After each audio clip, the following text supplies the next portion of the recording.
তো যাই হোক, তো এখন আমার ফোনে চার্জ নেই, তো তার জন্য ফ্ল্যাশ লাইটটা অন হচ্ছে না। আর ওদিকে হচ্ছে বাবা ঘুমাচ্ছে বলে আমি ফ্ল্যাশ লাইটটা অন করিনি। এই যে এই জিনিসটা আবার আজকে করেছি, এটা এর আগে একবার তোমাদেরকে আমি দেখিয়েছিলাম, পনির। তো এই যে এইরকম দুটো আলু নিয়ে নিয়েছি, এই একটা আর এই একটা, এই যে চটকে নিয়েছি।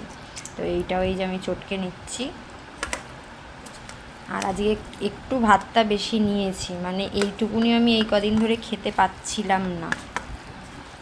তো দেখো এখন এইটুকুনি বেশি নেওয়ার কারণ হচ্ছে গ্যাসের ওষুধটা খাচ্ছি।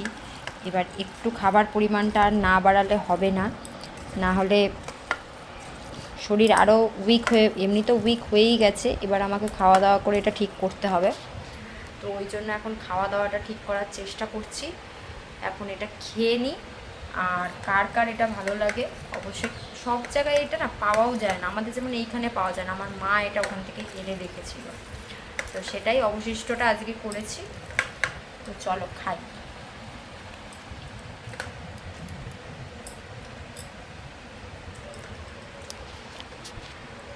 খেয়ে ওষুধ খেতে হবে।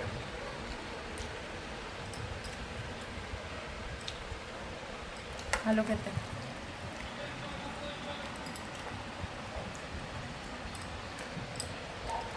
আর একটা নেওয়ার কারণ হচ্ছে এক গাদা রান্না করতে পারছি না, যেটুকুনি করছি সবার জন্য একই রকমভাবে ভেবে চিন্তে করতে হচ্ছে। তো আমার জন্য সবাই বাজে খেতে পারবে না, আর আমার জন্য আলাদাভাবে কেউ রান্না করে দিতে পারবে না, আমার রান্না আমাকেই করতে হবে। তো ওই জন্য একই রকমভাবেই করেছি, শুধু একটু তেল মশলা কম দিয়ে করেছি। আর ওই জন্য জাস্ট এক পিস নিয়েছি আমি, যেহেতু ছানার জিনিস পটি হচ্ছে, তো ওই জন্য এখন আমি বেশি খাবো না। চলো খেয়ে নিই।